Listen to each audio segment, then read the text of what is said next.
کچھ رکھیں.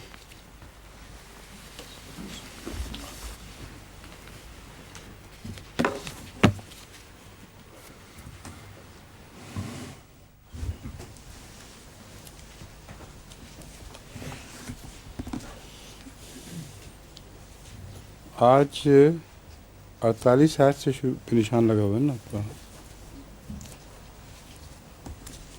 سورہ روم کی 48ویں آیت سے شروع کرنا ہے. اعوذ باللہ من الشیطان الرجیم. بسم اللہ الرحمن الرحیم. اللہ الذی یرسل الرياح فتثیر سحابا فیبسطه فی السماء کیف یشاء ویجعله کسفا فتری الودق یخرج من خلاله فإذا أصاب به من يشاء من عباده إذا هم يستبشرون. وإن كانوا من قبل أن ينزل عليهم من قبله لمبلسين. فانظر إلى آثار رحمة الله كيف يحيي الأرض بعد موتها إن ذلك لمحيي الموتى وهو على كل شيء قدير. ولئن أرسلنا ريحا فراه مصفرا لظلوا من بعده يكفرون. فإنك لا تسمع الموتى ولا تسمع الصم الدعاء إذا ولوا مدبرين. وما أنت بهاد العمي عن ضلالتهم إن تسمع إلا من يؤمن بآياتنا وهم مسلمون.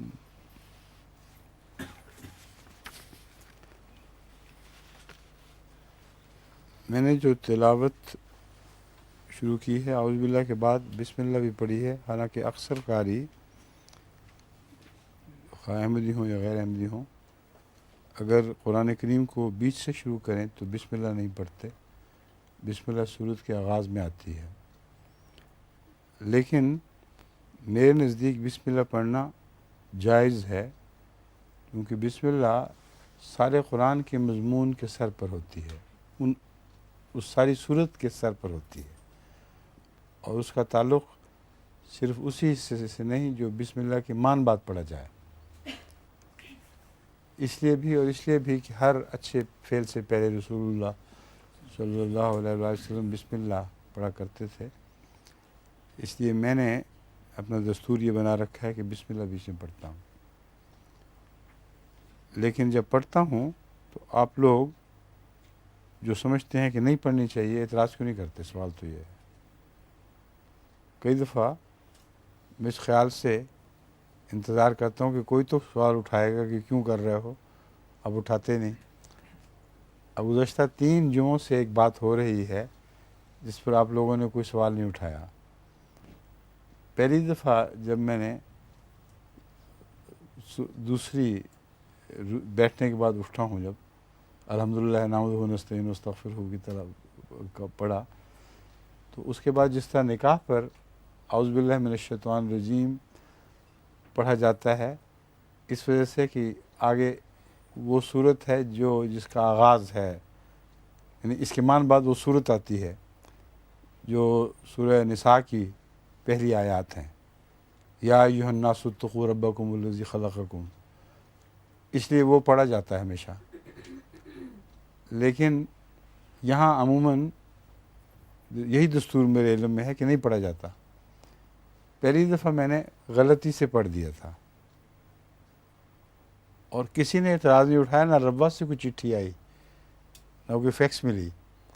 تو میں نے کہا شاید یہ بھی دستور ہو، تو میں 2 خطبے بعد میں بھی یہی کرتا رہا ہوں.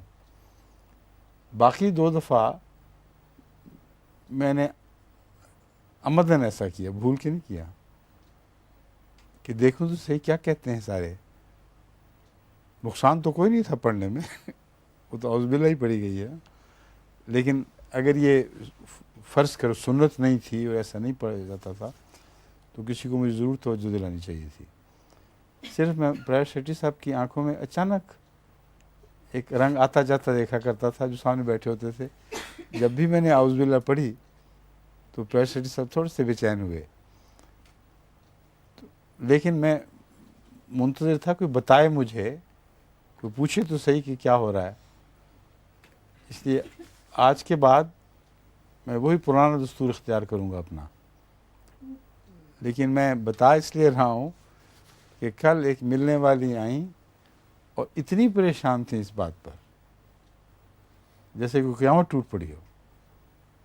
میں ان کو سمجھایا، میں نے کہا دیکھو ایسی بات نہیں ہے، یہ اتفاق ہوئے اور علماء نے اس کو اتنا غلط نہیں سمجھا کہ فوراً ٹوکتے، ورنہ ان کی ذمہ داری تھی کہ فوراً مجھے بتاتے۔ پھر بھی وسط ذرا متذبذب حالت میں ہوئی ہے، وہ سمجھتی ہیں کہ اتنا وائٹل چینج ہے، یہ ہو سکتا ہو مگر ان کے نزدیک زیادہ ہی کچھ وائٹل تھا کہ اس کے متعلق کچھ وضاحت چاہیے۔ تو جمعے پر تو ہر دفعہ وضاحتیں پیش کرنے کی ضرورت نہیں ہوتی، میں اب یعنی اس درس کے دوران ہی آپ کو بتا رہا ہوں کہ یہاں بھی بعض ایسی باتیں ہوتی ہیں جن پر کم سے کم توجہ دلا دینی چاہیے تاکہ مجھے موقع ملے میں اس کا جواب بھی دے سکوں۔ سمجھ گئے؟ اب شروع کر دیں۔ بسم اللہ۔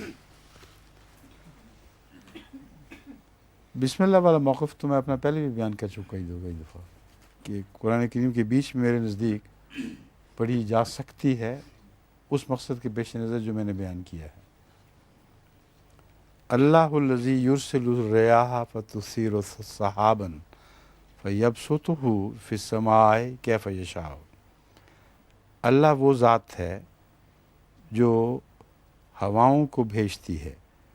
جب ذات کہتے ہیں تو تانیث کا صیغہ استعمال کرنا پڑتا ہے، اس لیے اللہ وہ ہے، اگر خالی کر دیا جائے تو پھر مذکر استعمال کیا جا سکتا ہے۔ ہاں پھر وہاں سے شروع ہونی ہے، وہ اکثر تو آپ بعد میں آنے والی آیت پہ نشان ڈالا کرتے ہیں۔ یہ دیکھیں 48 کے بعد یہ آیت ہے، غلط ہو گیا ہے۔ وَلَقَدْ أَرْسَلْنَا مِنْ قَبْلِكَ رُسُلًا إِلَىٰ قَوْمِهِمْ فَجَاءُوهُمْ بِالْبَيِّنَاتِ، اور ہم نے تجھ سے پہلے بھی ایسے رسول بھیجے تھے، إِلَىٰ قَوْمِهِمْ ان کی قوموں کی طرف، فَجَاءُوهُمْ بِالْبَيِّنَاتِ وہ ان کے پاس کھلے کھلے نشانات لے کر آئے۔ فَانْتَقَمْنَا مِنَ الَّذِينَ أَجْرَمُوا تو ہم نے انتقام لیا ان لوگوں سے جنہوں نے جرم کیا۔ وَكَانَ حَقًّا عَلَيْنَا نَصْرُ الْمُؤْمِنِينَ اور مومنوں کی مدد کرنا ہم پر فرض تھا اور فرض ہے۔ کیا مومنوں کی مدد ہمیشہ انتقام ہی کی صورت میں ہوتی ہے؟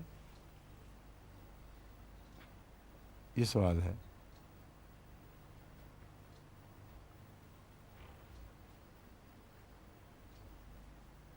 قرآن کریم میں جہاں بھی کسی نبی کا ذکر ملتا ہے، اس کی قوم سے انتقام کا ذکر ملتا ہے، وہ انتقام نبیوں کی مدد کے لیے ضروری ہوا کرتا ہے۔ کوئی ایسی خرابیاں ہوتی ہیں جن کو ملیمیٹ کرنا لازم ہو جایا کرتا ہے۔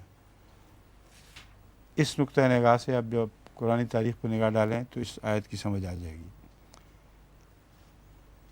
وَكَانَ حَقًّا عَلَيْنَا نَصْرُ الْمُؤْمِنِينَ کہ یہ مراد نہیں ہے کہ ہر قوم سے فوری انتقام لینا مومنوں کی مدد کا متبادل ہے۔ جہاں بھی فَانْتَقَمْنَا مِنَ الَّذِينَ أَجْرَمُوا کا ذکر ملتا ہے وہاں یہ انتقام مومنوں کی مدد کے متبادل ہو جایا کرتا ہے۔ اللہ الذی یرسل الریاح اللہ وہ ہے جو ہواؤں کو بھیجتا ہے، فتثیر سحاباً پھر وہ بادلوں میں تبدیل ہو جاتی ہیں، فتثیر صحابً فیبسطہ فی السماء، تو پھر وہ آسمان پر ان کو پھیلا دیتا ہے۔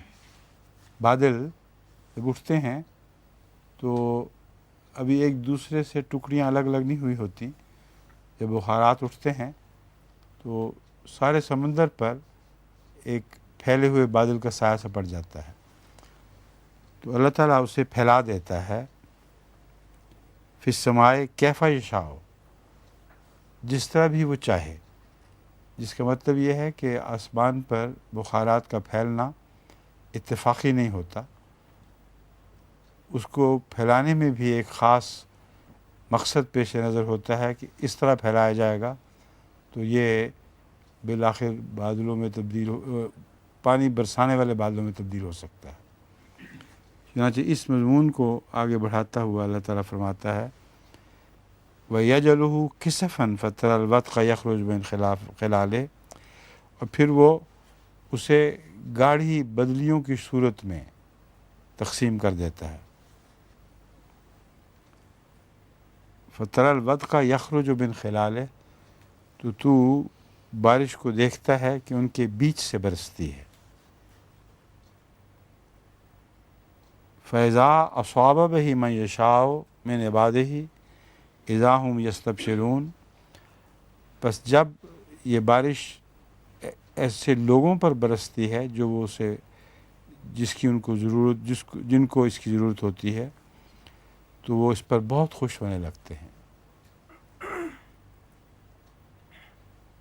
فَإِذَا أَصَابَ بِهِ مَن يَشَاءُ سے مراد یہ ہے کہ یہ بارش ویسے تو خشکی، تری، ویرانے اور آبادی سب پر برابر یکساں پڑتی ہے، لیکن جب ان پر پڑتی من یشاء، جن پر ڈالنا مقصود ہوا کرتا ہے یعنی انسانوں پر، تو پھر وہ اس سے بہت خوشخبری حاصل کرتے ہیں، خوشخبریاں یا خوشیاں منانے لگتے ہیں۔ یہاں روحانی بارش بھی ساتھ ساتھ مراد ہے، یہ ذہن نظر انداز نہیں کرنا چاہیے۔ مادی بارش بھی مراد ہے اور روحانی بارش بھی مراد ہے، اور خلالے والا مضمون میں پہلے کئی دفعہ بیان کر چکا ہوں کہ اس کا اکٹھا ہونا، ٹکڑیوں میں بدلنا، ان کے بیچ سے بارش کا برسنا، یہ بہت اہم ہے، کیونکہ بجلی کے کوندے جب ایک بجلی سے دوسری بجلی کی طرف منتقل ہوتے ہیں تو جس بادل سے بیچ میں سے گزرتے ہیں اس حصے کو وہ بارش میں تبدیل کرتے ہیں۔ اس لیے من خلالہ والا مضمون جیسا کہ میں نے پہلے بیان کیا ہوا ہے، بیان کرنا، یہاں اشارہ کرنا اس کی طرف ضروری تھا، اور یہ وہ مضمون ہے جو ثابت کرتا ہے کہ یہ قرآن اللہ کی طرف سے اتارا گیا ہے، جو حالات کی تفاصیل کو جانتا ہے۔ رسول اللہ صلی اللہ علیہ وسلم اپنی طرف سے یہ باتیں خود نہیں بنا سکتے تھے۔ وَإِن كَانُوا مِن قَبْلِ أَن يُنَزَّلَ عَلَيْهِم مِّن قَبْلِهِ لَمُبْلِسُونَ، اس آیت میں ایک اشتباہ ہے جسے آپ نے دور کرنا ہے۔ وَإِن كَانُوا مِن قَبْلِ أَن يُنَزَّلَ، وہ تھے اس سے پہلے کہ یہ اتارا جاتا، علیہم ان پر، لمبلسین اگر کہا جاتا تو بات مکمل تھی۔ اس سے پہلے کہ یہ ان پر اتارا گیا وہ مبلسین تھے، وہ مایوس تھے، لیکن یہ کیوں فرمایا من قبل ہی لمبلسون؟ من قبل ہی کی تکرار کیوں ہے جبکہ یہ مضمون ان کانوا من قبل میں آ چکا ہے؟ اس پر غور فرمائیے اور جواب دیں۔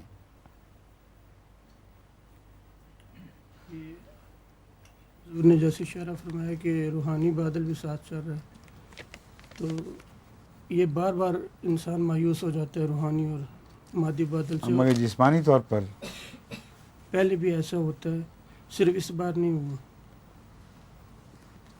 ان کانوا من قبل ان ينزل علیہم من قبل ہی لمبلسین، اس سے پہلے کہ یہ بادل ان پر اترتا اور بارش برساتا، اس سے پہلے ان پر ایک مایوسی کی سی حالت طاری ہو چکی تھی۔ روحانی لحاظ سے فی الحال چھوڑیں، دنیاوی لحاظ سے بھی اگر لمبا قحط ہو تو کئی دفعہ بادل آ کے بھی گزر جاتے ہیں اور برستے نہیں ہیں. اس لیے یستبشرون کا عمل اس وقت بیان فرمایا گیا ہے جب واقعتاً بارش برسنے لگتی ہے. کئی دفعہ ہم نے پاکستان میں بھی دیکھا ہے سخت گرمی اور تپش کی وجہ سے دل چاہتا ہے کہ بادل آئیں اور برسیں، لیکن آتے ہیں اور برستے نہیں. تو ایسی صورت میں انسان مایوس ہو چکا ہوتا ہے، صرف بادلوں کو دیکھ کر خوش نہیں ہوتا، لیکن جب وہ برس پڑتے ہیں پھر یستبشرون کا عمل شروع ہوتا ہے. ایسے ہی ان کو روحانی دنیا میں بھی کرنا چاہیے تھا. لمبے عرصے کے انقطاع کی وجہ سے یہ لوگ یعنی غیر مومن جو ہیں وہ مایوس ہو چکے ہوتے ہیں، مگر جب بارش آتی ہے اور بادل برستا ہے تو بجائے اس کے کہ وہ اس سے استفادہ کریں، روحانی طور پر فائدہ نہیں اٹھاتے اور ان کے مایوس ہونے کی حالت اسی طرح جاری رہتی ہے. یہ سوائے مومنوں کے جن کو خدا تعالیٰ نے مستثنا قرار دیا ہے، دشمن دین یا حق کا دشمن اسی طرح کیا کرتا ہے. فانظر الی آثار رحمت اللہ کیف یحیی الارض بعد موتہا. تو اللہ کے رحمت کے نشانات کو دیکھ کہ اللہ زمین کو کس طرح اس کے مرنے کے بعد زندہ کیا کرتا ہے. بسا اوقات لمبا عرصہ انقطاع رہتا ہے اور انسان سمجھتا ہے کہ یہ زمین ہمیشہ کے لیے خشک ہو گئی ہے. اس وقت یہ حالت ہوتی ہے جو بیان کی گئی ہے. تو دنیاوی لحاظ سے جس طرح یہ ہوتا ہے، یہ نظام چل رہا ہے، اسی طرح روحانی لحاظ سے بھی یہی نظام جاری ہے کہ ایک لمبے عرصے کے انقطاع کے بعد قرآن کریم کا نزول شروع ہوا ہے. اور اس سے پہلے یوں معلوم ہوتا تھا کہ سارا عرب خشک اور بنجر ہو چکا ہے، اس میں کوئی زندگی کا اثار باقی نہیں رہے. ان ذالک لمحیی الموتیٰ، یہی خدا ہے جو مردوں کو زندہ کرنے والا ہے. وہو علی کل شیء قدیر، اور وہ ہر چیز پر قادر ہے. تو یہ دونوں مضامین رسی کے دھاگوں کی طرح بٹے ہوئے ہیں، آپس میں بیک وقت آگے بڑھ رہے ہیں، دینی مضمون اور روحانی مضمون. وَلَئِنْ أَرْسَلْنَا رِيحًا فَرَأَوْهُ مُصْفَرًّا لَظَلُّوا مِنْ بَعْدِهِ يَكْفُرُونَ. اگر ہم زمین کے زندہ ہو جانے کے بعد پھر کوئی ایسی ہوا بھیجیں، مصفرن، کس چیز کو مصفرن دیکھیں؟ زمین کو، ہوا کو مصفرن نہیں. وَلَئِنْ أَرْسَلْنَا رِيحًا، ہم ایسی ہوا چلائیں، فَرَأَوْهُ مُصْفَرًّا، کہ وہ اس کے نتیجے میں زمین کو مصفرن دیکھیں، یعنی زرد ہوا دیکھیں. لَظَلُّوا مِنْ بَعْدِهِ يَكْفُرُونَ، تو اس کے بعد وہ ضرور ناشکری کرنے لگیں گے. اس سے کون سی ہوا مراد ہے؟ بسا اوقات رویدگی پھوٹ پڑتی ہے اور انسان رویدگی کو دیکھ کر خوشی محسوس کرتا ہے، لیکن اس پر ایسی ہوا چلتی ہے جو اسے خشک کر کے گھاس پھوس میں بدل دیتی ہے اور وہ پھر مٹی میں مل جاتی ہے. ایسی صورت میں ان کے متعلق فرمایا لَظَلُّوا مِنْ بَعْدِهِ يَكْفُرُونَ، اس کے بعد وہ ناشکری کرنے لگیں گے یا ناشکری کرنے لگ جاتے ہیں. عملاً مادی دنیا میں تو یہ بالکل صاف معاملہ ہے کہ جب وہ رویدگی نکلتی ہے اس وقت بڑا خوش ہوتے ہیں اور اچھلتے کودتے ہیں، اور جب وہ رویدگی دوبارہ مٹی میں مل جاتی ہے تو وہ مایوس ہو جاتے ہیں، ناشکری کرنے لگتے ہیں. حالانکہ یہ خدا کا قانون ہے کہ ہمیشہ کے لیے زمین کبھی نہیں مرا کرتی. وہی زمین جس کو زندہ ہونے کے بعد وہ مرتا ہوا دیکھتے ہیں، پھر ضرور زندگی کی صورت میں تبدیل ہو جا کرتی، اسی سے زندگی نکلتی ہے. لیکن روحانی دنیا میں یہ بات دیکھتے ہوئے بھی نہیں سمجھ رہے ہوتے کہ خدا تعالیٰ ہمیشہ کے لیے کسی چیز کو زندگی کو ختم نہیں کیا کرتا. اور یہی نشان ہے اس بات کا کہ مرنے کے بعد ہم جی اٹھیں گے، کیونکہ دوبارہ جو مردہ زمین کو زندہ کرتا ہے اللہ تعالیٰ، وہ ایک بیج کی صورت میں زندگی کو پہلے ہی محفوظ رکھ چکا ہوتا ہے۔ جب زمین کو زندہ کرتا ہے تو بیج ضرور موجود ہوتا ہے، اور حیات نو کا بیج بھی انسانی روح کی صورت میں موجود ہوتا ہے۔ اس لیے اس پر تعجب کا کسی کو حق نہیں ہے، کیونکہ دنیا میں ہم اگرچہ بیج کو نہیں دیکھ رہے ہوتے، اس زمانے کے لوگ نہیں بھی دیکھ رہے تھے، مگر یہ ضرور دیکھتے تھے کہ جہاں کوئی بیج کا نام و نشان نہیں ہے وہاں سے چیز اٹھ کھڑی ہوتی ہے۔ تو روح بھی ان کے نزدیک ناپید ہے، اس کا کوئی وجود نہیں۔ تو اس تمثیل سے دوبارہ جی اٹھنے کے مضمون کو سمجھ لینا چاہیے ان کو۔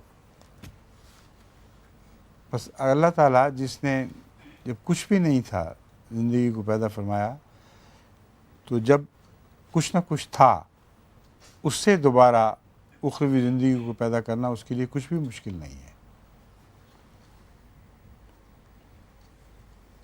فَإِنَّكَ لَا تُسْمِعُ الْمَوْتَى وَلَا تُسْمِعُ الصُّمَّ الدُّعَاءَ إِذَا وَلَّوْا مُدْبِرِينَ، لیکن ان مردوں کو تو نہیں سنا سکتا۔ یہ باتیں جو ہیں یہ روحانی طور پر مردہ ہیں، مردے تو نہیں بات سنا کرتے۔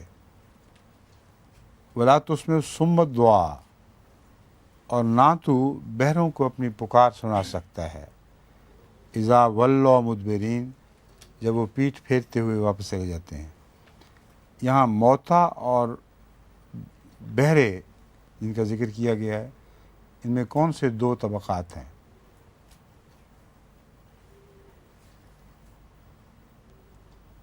ایک ہیں مر گئے، ختم ہو گئے، مردہ ہو گئے، وہ بھی نہیں سنتے اور بہرے بھی نہیں سنتے۔ تو یہ دوبارہ بہروں کا ذکر کرنے کی کیا ضرورت تھی؟ اس لیے کہ بہروں کی دو قسمیں بیان ہوئی ہیں یہاں۔ مردے تو کسی حالت میں نہیں سنیں گے، جن کے مقدر میں موت لکھی گئی ان کو تو کسی قیمت پہ بھی سنایا نہیں جا سکتا، لیکن ان بہروں کو سنایا جا سکتا ہے جو واللہ مدبرین نہ ہوں، یعنی اس سے پہلے بہرے ہوں لیکن ان میں اتنی حیا اور شرافت ہو کہ وہ پیٹھ پھیر کر نہ بھاگا کریں۔ بس وہ بہرے جو پیٹھ پھیر کر بھاگ جاتے ہیں وہ بھی مردوں ہی کی طرح ہو جاتے ہیں، ان کو تو نہیں سنا سکتا۔ لیکن استثناء ہے ان میں ایسوں کا جو پہلے بہرے ہوتے ہیں، مگر جب تو ان کو سناتا ہے تو پھر وہ بھاگتے نہیں بلکہ توجہ دیتے ہیں۔ وَمَا أَنْتَ بِهَادِ الْأُمِّيِ عَنْ ضَلَالَتِهِمْ، اور نہ ہی تو اندھوں کو ان کے بھٹک جانے کے بعد رستہ دکھا سکتا ہے۔ اب وہی بہروں والا مضمون جو ابھی بیان ہوا ہے وہ اندھوں کے تعلق میں بھی بیان ہوا ہے۔ جو پیدائشی اندھے ہیں ان میں سے بھی ایسے ہیں جن کو محمد رسول اللہ صلی اللہ علیہ وسلم نے راستہ دکھایا ہے، اور انہی کا ذکر حضرت مسیح علیہ الصلوۃ والسلام نے بڑی عظیم طاقتور تحریروں میں فرمایا ہے۔ لیکن یہ وہ ہیں بہاد الامی عن ضلالتہم، جن کو گمراہ کی بات تو راستہ نہیں دکھا سکتا۔ وہ اندھے جو اپنے اندھے کے ہونے کا نتیجہ دیکھ لیں اور ظلمات میں بھٹک چکے ہوں، ان کو تو دوبارہ راستہ نہیں دکھا سکتا، اور صرف انہی کو نہیں دکھا سکتا، باقی اندھوں کو دکھا سکتا ہے۔ ان تسمع الا من یؤمن بآیاتنا فہم مسلمون، یہاں ان تسمع کہہ کر اس مضمون کو کھول دیا کہ جو ان میں سے اللہ کے نشان کو قبول کرنے والے لوگ ہیں، جن میں پوٹینشل ہے کہ ایمان لے آئیں، ان کو تو سنا سکتا ہے۔ اور چونکہ اندھے تھے اور بہرے تھے دونوں، اس لیے ایک ایسا لفظ استعمال کیا ہے جو دونوں کے کام آ جاتا ہے۔ جو اندھے اور بہرے ہونے کے باوجود تیری طرف توجہ دیں گے وہ تیری باتیں سن لیں گے اور ان کو سمجھ آ جائے گی. فہم من یؤمن بآیاتنا فہم مسلمون، آیات پر ہمارے ایمان لاتے ہیں اور فرما بردار ہیں. یہ مسلمون جو ہے یہ دراصل یومنوں سے پہلے کی حالت کا نام ہے. فہم مسلمون حالیہ ہے، وہ ایمان لاتے ہیں اس بنا پر اور اس وجہ سے کہ فطرتاً وہ تسلیم کرنے والے لوگ ہیں. فطرتاً ان کی وہ پاک ہیں اور ان کو فطرتاً سلامتی نصیب ہوئی ہے. ایسے وہ لوگ ہیں جو ایمان لے آتے ہیں. اللہ الذی خلقکم من ضعف ثم جعل من بعد ضعف قوة. تلاوت پھر اچھا. اعوذ باللہ من الشیطان الرجیم، بسم اللہ الرحمن الرحیم. اللہ الذی خلقکم من ضعف ثم جعل من بعد ضعف قوة ثم جعل من بعد قوة ضعفا وشیبا یخلق ما یشاء وهو العلیم القدیر. وَيَوْمَ تَقُومُ السَّاعَةُ يُقْسِمُ الْمُجْرِمُونَ مَا لَبِثُوا غَيْرَ سَاعَةٍ كَذَلِكَ كَانُوا يُؤْفَكُونَ. وَقَالَ الَّذِينَ أُوتُوا الْعِلْمَ وَالْإِيمَانَ لَقَدْ لَبِثْتُمْ فِي كِتَابِ اللَّهِ إِلَى يَوْمِ الْبَعْثِ فَهَذَا يَوْمُ الْبَعْثِ وَلَكِنَّكُمْ كُنْتُمْ لَا تَعْلَمُونَ. فَيَوْمَئِذٍ لَا يَنْفَعُ الَّذِينَ ظَلَمُوا مَعْذِرَتُهُمْ وَلَا هُمْ يُسْتَعْتَبُونَ. وَلَقَدْ ضَرَبْنَا لِلنَّاسِ فِي هَذَا الْقُرْآنِ مِنْ كُلِّ مَثَلٍ وَلَئِنْ جِئْتَهُمْ بِآيَةٍ لَيَقُولَنَّ الَّذِينَ كَفَرُوا إِنْ أَنْتُمْ إِلَّا مُبْطِلُونَ. كَذَلِكَ يَطْبَعُ اللَّهُ عَلَى قُلُوبِ الَّذِينَ لَا يَعْلَمُونَ. فاصبر إن وعد الله حق ولا يستخفنك الذين لا يوقنون.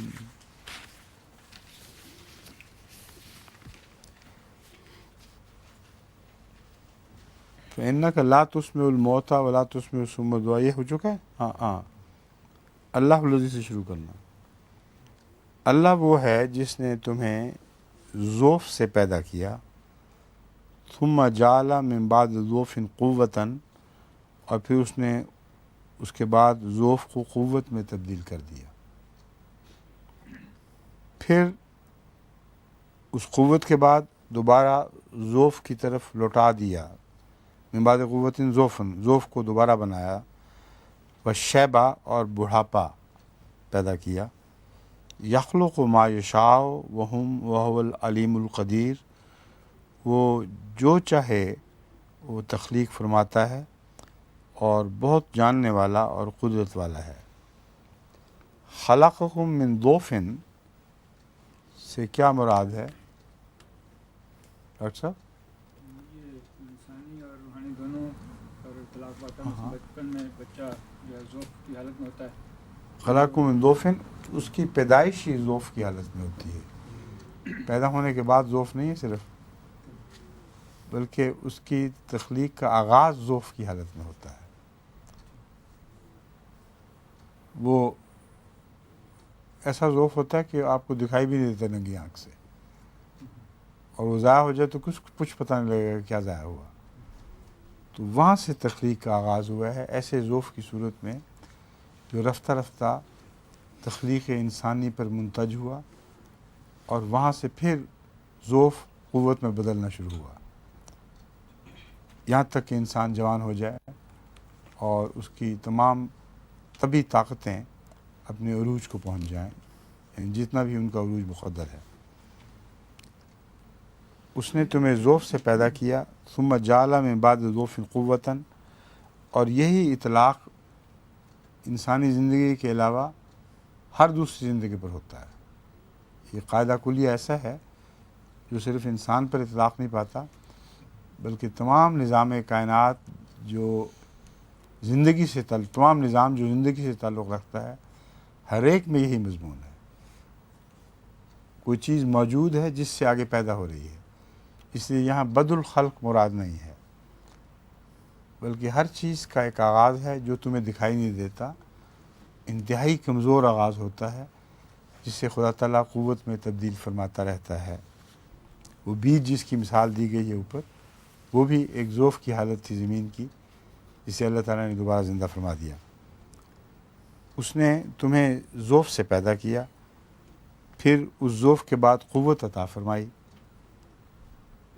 پھر اس قوت کے بعد دوبارہ ذوف پیدا کر دیا، وہ شیبہ اور بڑھاپا. یہ زندہ چیزوں کے ایک طبی دائرے کا خلاصہ ہے، جس کو دوسرے لفظوں میں ہم انا للہ و انا الیہ راجعون کہہ سکتے ہیں. اللہ کی طرف سے نکلی ہیں چیزیں، ہر ذوف قوت میں تبدیل ہوا، اور پھر ہر قوت رفتہ رفتہ اس ضعیفی کی حالت میں تبدیل ہو گئی، جس کے بعد بڑھاپا ہے اور واپسی ہے. یخلق ما یشاء، وہ جو چاہے پیدا فرماتا ہے. اب یخلق ما یشاء میں اس میرے ابتدائی تبصرے کو تقویت ملتی ہے، جو میں نے کہا تھا کہ خطاب تو انسانوں سے ہے، مگر جو کچھ بھی خدا پیدا فرماتا ہے اس پر یہی مضمون اطلاق پاتا ہے. یخلق ما یشاء، اسی طریق پر بے شمار چیزیں اس نے پیدا فرمائی ہیں، جو چاہے پیدا فرماتا ہے. اور دوسرا یخلق ما یشاء میں ایک پیشگوئی بھی ہے کہ وہ اسی طریق پر آئندہ بھی پیدا فرمائے گا. اور یہ نہ سمجھنا کہ تم ہی تخلیق حیات کا آخر ہو، آخری نقطہ ہو. تخلیق حیات اور منازل میں بھی داخل ہو سکتی ہے، مگر جب جو اللہ چاہے. اور اس مضمون کو تقویت دینے کے لیے دوسری آیات ہیں جو قطعیت سے بتا رہی ہیں کہ خدا تعالیٰ اسی دنیا میں انسان کے بعد کچھ پیدا فرمائے گا. بس یخلق ما یشاء غیر انسانی تخلیق پر بھی انطباق کر رہی ہے، یا یعنی اطلاق کر رہی ہے، یا یہ ٹکڑا آیت کا اطلاق کر رہا ہے. اور آئندہ آنے والی تخلیق پر بھی یہی آیت کا ٹکڑا اطلاق پا رہا ہے. وَهُوَ الْعَلِيمُ الْقَدِيرُ، یہ قدیر کا جو کی صفت جو بیان ہوئی ہے، یہ اس بات پر زور ہے کہ وہ جانتا بھی ہے، علم رکھتا ہے، اور قدرت رکھتا ہے جب چاہے اس علم کی رونمائی فرمائے. علم ہی سے یہ سب چیزیں پیدا ہوں گی، لیکن قدرت باری تعالیٰ یہ فیصلہ کرے گی کہ کب اس علم کو عملی شکل دے اور کب نہ دے.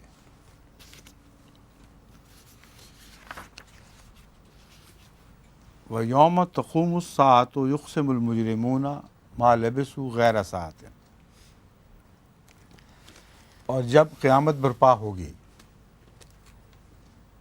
اس وقت مجرم کہیں گے کہ ہم تو تھوڑی دیر ہی ٹھہرے ہیں. اگر پہلی آیت کے معنی میں اسی دنیا میں ایک آنے والی قیامت کا ذکر ہو تو اس پر بھی یہ آیت چسپاں ہوتی ہے. وہ قیامت جو شریروں پر آنے والی ہے، اس میں دنیا کی صف نہیں لپیٹی جائے گی، شریروں کی صف لپیٹی جائے گی. اور وہ اس آفت سماوی کو دیکھ کر جو ان کا قلع غمہ کرنے والی ہوگی، وہ کہیں گے ہمیں تو کچھ بھی نہیں ابھی رہے. کیونکہ دراصل جب انسان اپنے انجام کو پہنچتا ہے تو گزشتہ زندگی اس کو یوں دکھائی دیتی ہے جیسے کچھ بھی نہیں، تھوڑی سی ہے. لیکن قیامت کے دن، اس قیامت کے دن جب انسان جی اٹھایا جائے گا، اس وقت بھی یہی اس کی صورت ہوگی کہ لمبا عرصہ تک قیامت کا انتظار ایک سوئی ہوئی حالت میں زندگی کر رہی ہے. یعنی زندگی شعوری طور پر ہمیشہ موجود نہیں رہے گی مرنے کے بعد، اور قیامت کا انتظار ایک لاشعوری حالت میں کرے گی. یہ وہ مضمون ہے جس کو سمجھنے میں لوگوں کو اس لیے دقت ہوتی ہے کہ وہ سمجھتے ہیں کہ احادیث میں جن شہیدوں کا ذکر ہے کہ وہ اچانک اٹھائے گئے یا قیامت کے بعد کی باتیں ہیں، اس میں انسان یہ کر رہا ہے، حضرت ابراہیم علیہ السلام کو ایسے دیکھا گیا، تو وہ سمجھتے ہیں کہ ساتھ ہی ساتھ حشر نشر ہے، حالانکہ وہ یہ سوچتے نہیں کہ خود ان کے اپنے اعتقاد کے مخالف یہ بات ہے کہ وہ حشر نشر کو اسی وقت سمجھیں جب انسان فوت ہوتا ہے۔ اس لیے لازم ہے کہ وہ سوچیں کہ یہ تضاد کیوں ہے ان کی طبیعت میں، اور جو تضاد دیکھتے ہیں اپنے اندر وہ قرآن کریم کی بعض آیات کو بعض دوسری آیات کے ساتھ منطبق نہ کرنے کے نتیجے میں ہوتا ہے۔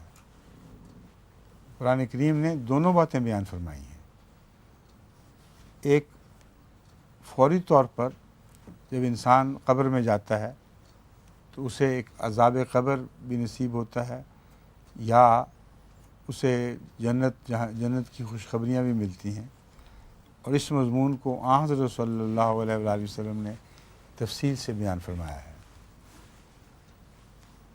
اس ابتدائی پیغام کے بعد عروج ہو جاتی ہے، وہ عالم برزخ ہے جس میں اس کو ہمیشہ کے لیے بالکل غافل کر دیا جاتا ہے، اور وہ اس غفلت کی حالت میں ترقی کر رہی ہوتی ہے اور اس کی حیت بدل رہی ہوتی ہے۔ پس قرآن کریم نے کہیں بھی متضاد باتیں نہیں بیان فرمائیں، الگ الگ مواقع کی باتیں ہیں۔ مرنے کے بعد انسان کو فوری طور پر شعور سے عاری نہیں کیا جائے گا، نہ ہی تب ایسا ہونا چاہیے۔ روح کا شعور کچھ عرصہ تک اس کے ساتھ رہتا ہے، اور یہ وہ عرصہ ہے جس میں وہ محسوس کر لیتا ہے کہ اس نے جنت میں جانا ہے کہ جہنم میں جانا ہے۔ پھر اللہ تعالیٰ اس پر ایک ایسی غفلت کی حالت طاری فرما دیتا ہے کہ اربوں سال تک بھی وہ اسی غفلت کی حالت میں سویا پڑا رہتا ہے، یہاں تک کہ جب جی اٹھتا ہے تو یہ سمجھتا ہے کہ ابھی کل ہی کی بات تھی کہ میں مرا ہوں اور ابھی جی اٹھایا گیا ہوں، اور وہ دنیا کی زندگی اور اس اخروی زندگی کے درمیان کوئی مدت کا وقفہ نہیں پاتا۔ یہ مضمون ہے جو اس آیت کریمہ میں بیان ہو رہا ہے۔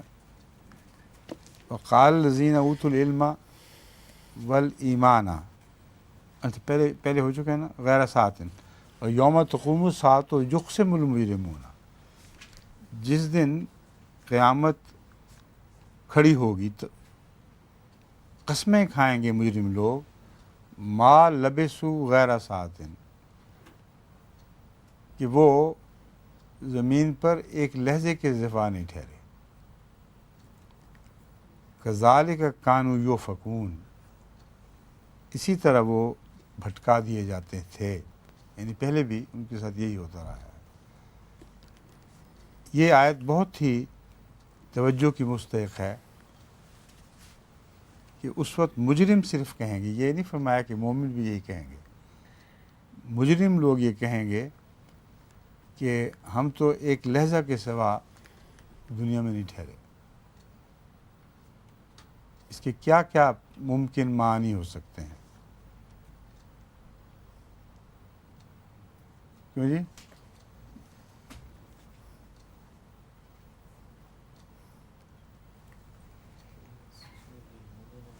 ایک معنی یہ بھی ہو سکتا ہے کہ جب وہ دیکھیں گے اس زمانے کا، سوچیں گے جس زمانے میں وہ زمین میں رہا کرتے تھے، تو اتنی دور کا زمانہ ہوگا کہ اس مدت میں جو گزر چکی وہ زمانہ دور ٹمٹماتے ہوئے ستاروں کی طرح بالکل مختصر دکھائی دے گا، حالانکہ ستارے، بعض ستارے جو مختصر اور ٹمٹماتے ہیں وہ سارے نظام شمسی سے بھی بڑے ہوتے ہیں۔ تو ایک اس میں پیغام، مخفی پیغام، جو حقائق کو جانتے ہیں، جو قرآن کریم کی دوسری آیات کو انطباق کر کے اس مضمون کو سوچنے کی کوشش کریں، تو ان کو معلوم ہوگا کہ اس دنیا میں جتنی بھی ہم نے زندگی بسر کی وہ سارا زمانہ جو انسان نے اس دنیا میں طے کی، اس دنیا میں کیا کہتے ہیں گزارا، وہ اس دنیا میں جا کر ایک چھوٹا سا نقطہ سا دکھائی دے گا، ایک لمحہ دکھائی دے گا، اس سے زیادہ نہیں۔ دوسرا معنی وہی ہے جو میں پہلے بیان کر چکا ہوں کہ وہ اس عرصے کا کی کوئی ہوش نہیں رکھیں گے جو بیچ کا عرصہ ہے، اور اسی طرح وہ بھٹکائے جاتے تھے۔ اب ان دونوں مضامین کا بھٹکائے جاتے سے کیا تعلق ہے؟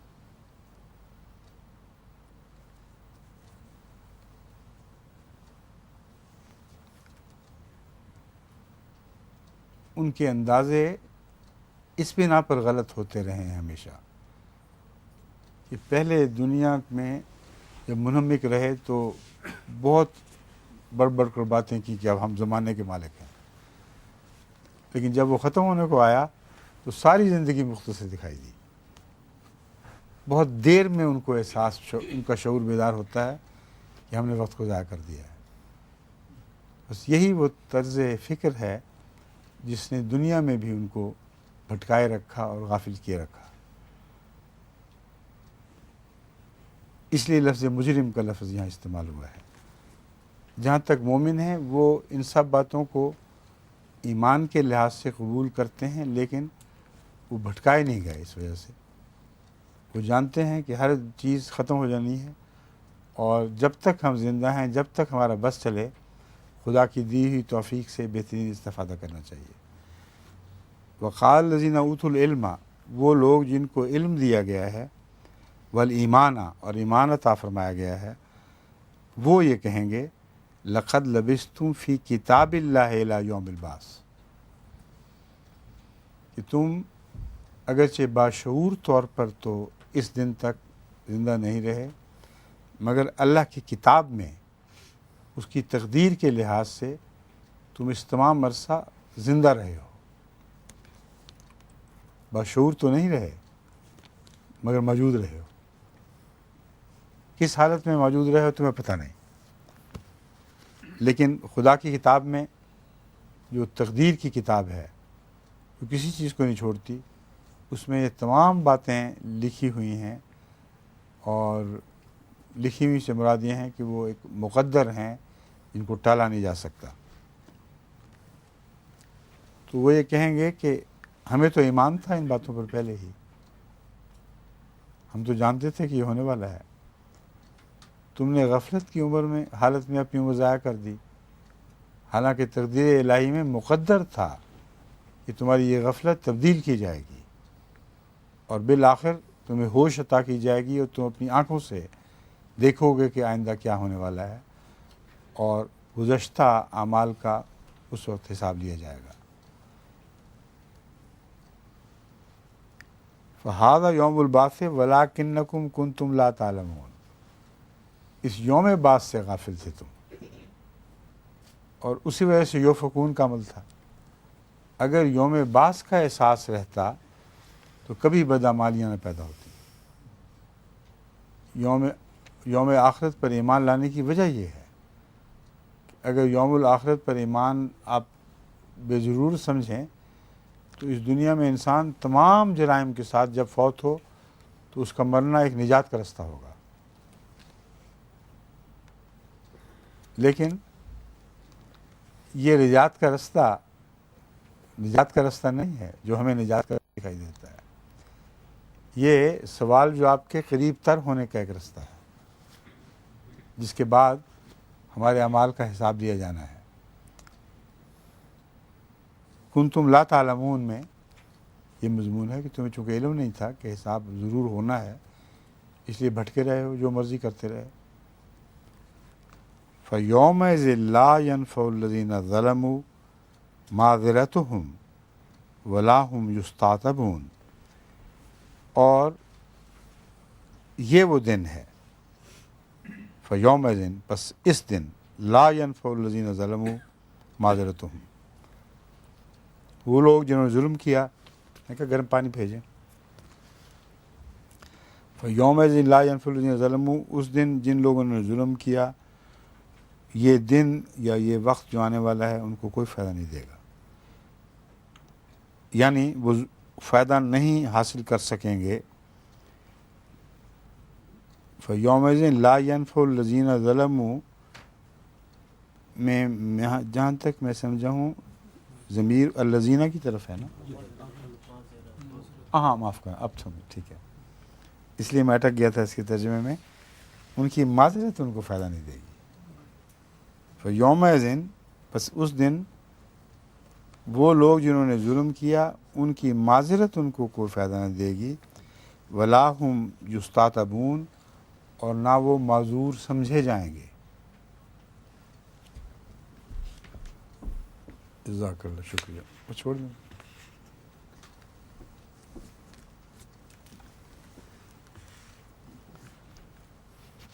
اور نہ وہ معذور سمجھے جائیں گے، اس کا مطلب یہ ہے کہ انہوں نے ان کے بہانے ان کے کسی کام نہیں آئیں گے. وہ اس وقت بھی دھوکے کی کوشش ضرور کریں گے.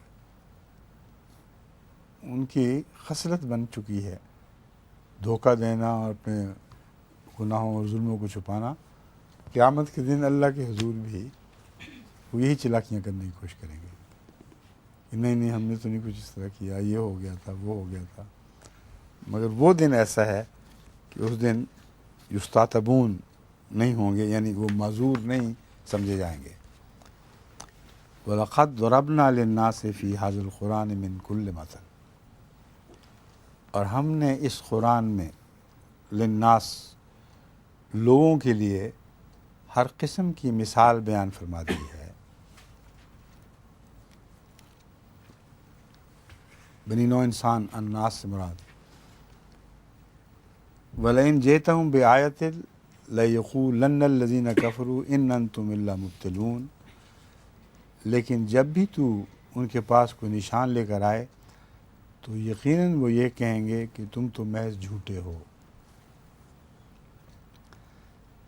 یہ جتنی بھی تمثیلات قرآن کریم نے بیان فرمائی ہیں یا مثالیں سابق کی گزشتہ مثالیں بیان فرمائی ہیں، وہ ساری ایسی ہیں جو ان کو ہدایت دینے کی صلاحیت رکھتی تھی. لیکن انہوں نے اپنا وتیرہ بنا رکھا ہے کہ ہر ایسے موقع پر کہتے ہیں تم جھوٹے ہو، ہم تو نہیں ماننے والے. اس لیے یہ چیزیں ان کو فائدہ نہیں پہنچاتی. وہ جو اعتذار ہے ان کا قیامت کے دن کیوں فائدہ نہیں پہنچائے گا؟ اس لیے کہ فائدہ حاصل کرنے کا جو موقع تھا وہ خود کھو بیٹھے ہیں. جب ان کو فائدہ پہنچانے کے لیے مثالیں بیان فرمائی گئیں تو وہ خود مجرم اور ذمہ دار ہیں کہ ان سے انہوں نے استفادہ نہیں کیا. یہ وجہ ہے کہ قیامت کے دن ان کی معذرتیں رد کر دی جائیں گی اور ان کو معذور نہیں سمجھا جائے گا.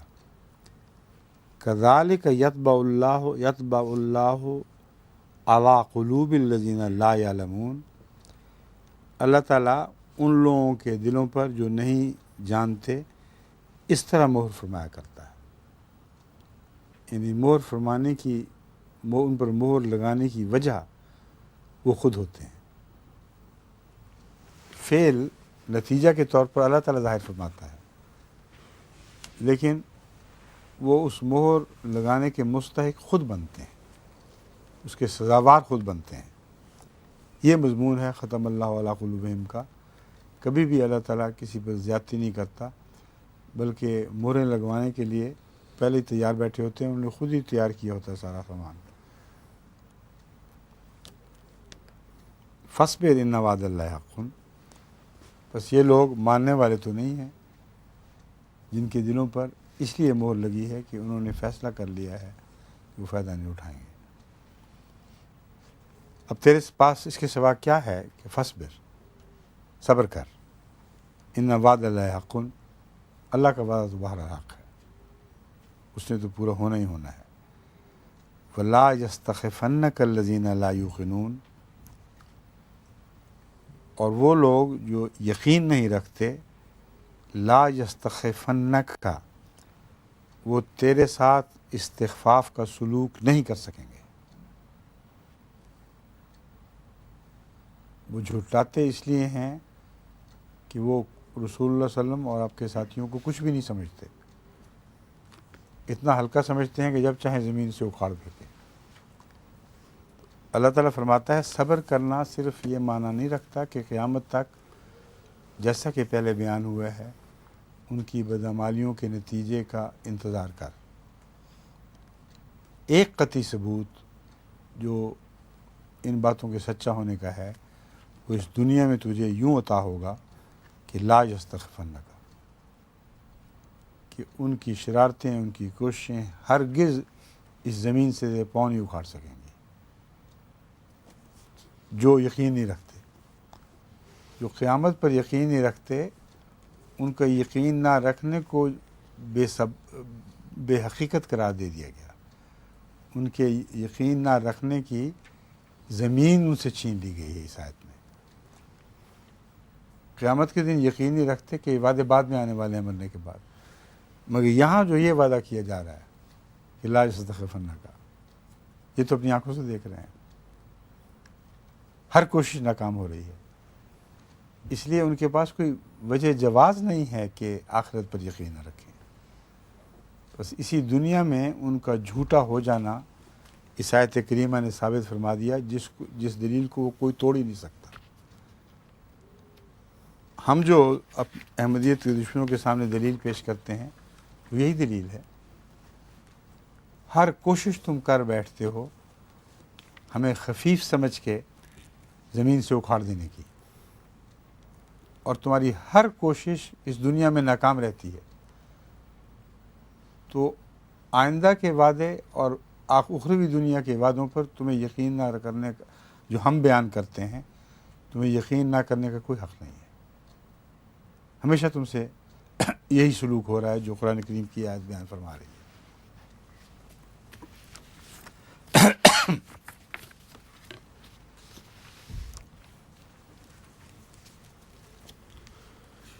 اعوذ باللہ من الشیطان الرجیم، بسم اللہ الرحمن الرحیم۔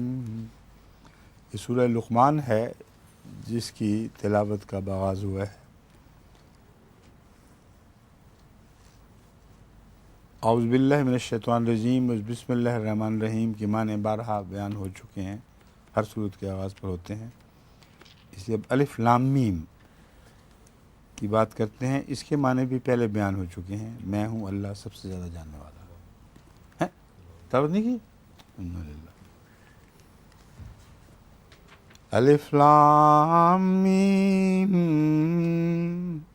تلک آیات الکتاب الحکیم ہدی ورحمۃ للمحسنین الذین یقیمون الصلاۃ ویؤتون الزکاۃ وهم بالآخرۃ هم یوقنون اولئک علی ھدی من ربہم واولئک هم المفلحون ومن الناس من یشتری لہو الحدیث لیضل عن سبیل اللہ بغیر علم ویتخذها ہزوا اولئک لهم عذاب مہین وَإِذَا تُتْلَىٰ عَلَيْهِ آيَاتُنَا وَلَّىٰ مُسْتَكْبِرًا كَأَن لَّمْ يَسْمَعْهَا كَأَنَّ فِي أُذُنَيْهِ وَقْرًا فَبَشِّرْهُ بِعَذَابٍ أَلِيمٍ إِنَّ الَّذِينَ آمَنُوا وَعَمِلُوا الصَّالِحَاتِ لَهُمْ جَنَّاتُ النَّعِيمِ خَالِدِينَ فِيهَا وعد اللہ حقا وهو العزیز الحکیم۔ یہ 10 آیات ہیں جن کا پہلے ترجمہ، آگے 2 ہی رہ جاتی ہیں، پورا رکو پڑھ لینا چاہیے۔ خلق السماوات بغیر عمد ترونها والقى في الارض رواسي ان تميد بكم وبث فيها من كل دابة وأنزلنا من السماء ماء فأنبتنا فيها من كل زوج كريم هذا خلق الله فاروني ماذا خلق الذين من دونه بل الظالمون فی ضلال مبین۔ میں ہوں اللہ سب سے زیادہ جاننے والا۔ تلک آیات الکتاب الحکیم، یہ ایک حکمت والی کتاب کی آیات ہیں۔ یہ ایک نہیں کہنا چاہیے، یہ حکمت والی آیات کی کتاب ہے۔ ایک کا لفظ کاٹ دینا چاہیے ترجمے سے، کیونکہ ایک عموماً نکرہ کی طرف اشارہ کرتا ہے۔ یہ حکمت والی آیات کی کتاب کی آیات ہیں، ہدی و رحمت للمحسنین، وہ ہدایت بھی ہے اور رحمت بھی ہے محسنین کے لیے۔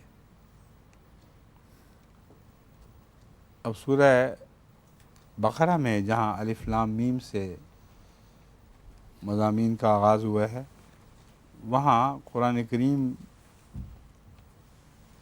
متقیوں کی ہدایت کی بات کرتا ہے، اس لیے یہاں یہ محض تکرار نہیں ہے بلکہ اسی مضمون کو آگے بڑھایا گیا ہے۔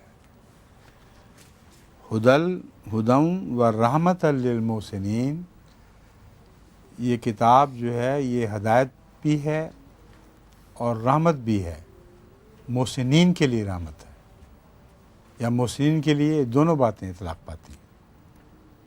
متقیوں کے لیے صرف ہدایت ہے، جس کے بعد پھر وہ احسان کا مضمون سیکھتے ہیں، اور یہاں ان محسنین کا ذکر ہے جن پر قرآن کی رحمت عام ہو کر برسی ہے اور ہدایت کے نتیجے میں انہوں نے اس رحمت سے استفادہ فرمایا ہے، استفادہ کیا ہے۔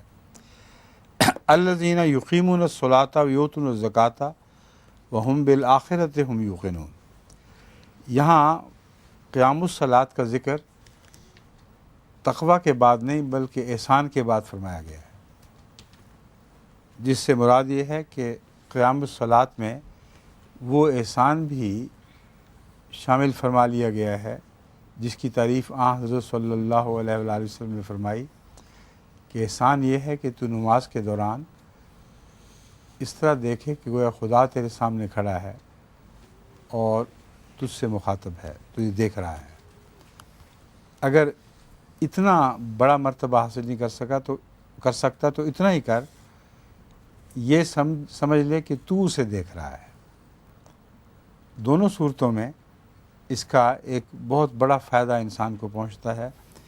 یہاں اس کی تفصیل کی ضرورت نہیں، مگر اشارہ میرے نزدیک اسی احسان کی طرف ہے کہ ہدن پاتے ہیں، پھر رحمت للمحسنین، اسی کتاب کو محسنین کے لیے ایک بہت بڑی رحمت کے طور پر دیکھتے ہیں۔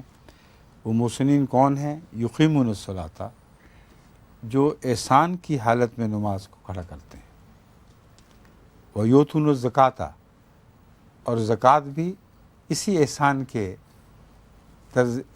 کی طرز عمل اختیار کرتے ہوئے دیتے ہیں۔ اللہ ان کو دیکھ رہا ہوتا ہے، وہ اللہ کو دیکھ رہے ہوتے ہیں، اور جس پر وہ احسان کر رہے ہیں، اگر اس سے مراد غریبوں کو کچھ دینا ہے، وہ لوگ غائب ہو جاتے ہیں، ان کا گویا وجود ہی کوئی نہیں۔ اور اسی طرح وہ اللہ کی راہ میں زکوٰۃ خدائی نظام کو دیتے ہیں کہ وہ کارندے جو ان سے زکوٰۃ وصول کرتے ہیں وہ نظروں سے غائب ہو جاتے ہیں، کیونکہ وہ محسنین ہیں، ان کی آنکھیں صرف خدا کو دیکھ رہی ہیں اور یہ جان رہے ہیں کہ جب وہ کچھ دیتے ہیں خدا کی راہ میں تو اللہ انہیں دیکھ رہا ہے۔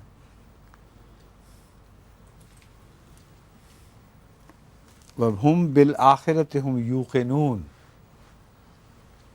اور یہ وہ لوگ ہیں جو آخرت پر یقین رکھتے ہیں۔ یہاں آخرت سے کیا مراد ہے؟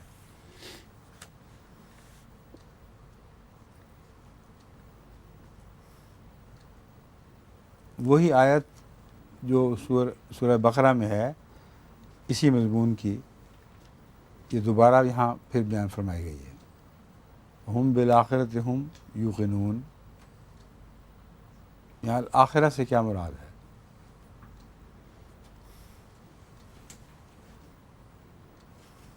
قرآن کریم نے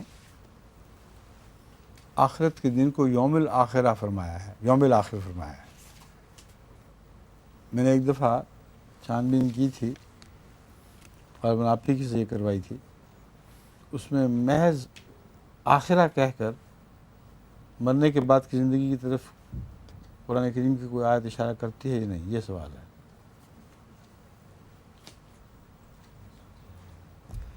یہ دوبارہ دیکھیں، ربا سے آنے کی ضرورت نہیں، تو مضمون ہم یہیں دیکھ لیں گے فوراً۔ جہاں تک میں نے غور کیا ہے، الآخرہ اس دنیا کے نیک انجام کی طرف اشارہ ہے، نہ کہ مرنے کے بعد کی زندگی کی طرف اشارہ ہے۔ وہ آخرت تو وہ آخر کا یوم الآخر کے طور پر بیان فرمایا گیا ہے، اور الآخرہ سے مراد وہ لوگ ہیں جو آخرین ہیں یا آخرین ہیں، جو بعد میں آنے والے ہیں، اور وہ آخری زمانے میں اسلام کی فتح کو اپنی آنکھوں سے دیکھیں گے، مگر اس فتح کے متعلق یقین ضرور رکھتے ہیں۔ سمجھیں؟ اب کل باقی بات شروع ہوگی اسی جگہ سے۔ اس عرصے میں وہ آخر کا اور آخرت کا استعمال دیکھ لیں۔ آخرین اور چیز ہے، آخرین کا مطلب ہے دوسرے لوگ، آخرین وہ آخر پر آنے والے لوگ ہیں، ثلۃ من الاولین و ثلۃ من الآخرین، بس ان آخرین کے زمانے کو آخرت کہا جاتا ہے۔